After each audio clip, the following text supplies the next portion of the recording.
আচ্ছা, আমরা এই ভিডিওটায় পরবর্তী প্রশ্নগুলো কমপ্লিট করব উদ্ভিদের গঠন ও কাজে।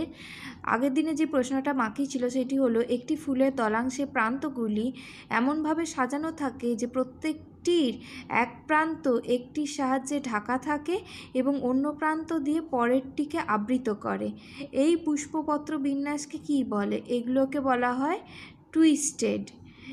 শামুকের মাধ্যমে পরাগযোগ ঘটলে তাকে কি বলা হয়? তাকে বলা হয় ম্যালাকোফিলি।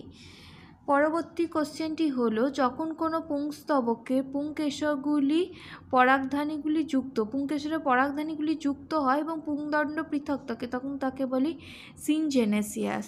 পুষ্পপুটের প্রতিটি অংশকে আমরা বলি কি? টেপাল। সূর্যমুখীর পুষ্পবিন্যাসটি কীরকম ধরনের? এটি হলো হেড বা ক্যাপিচুলাম। পরাগযোগটি কি? পরাগযোগ হলো পরাগধানী থেকে পরাগরেণুর গর্ভমুণ্ডে স্থানান্তর।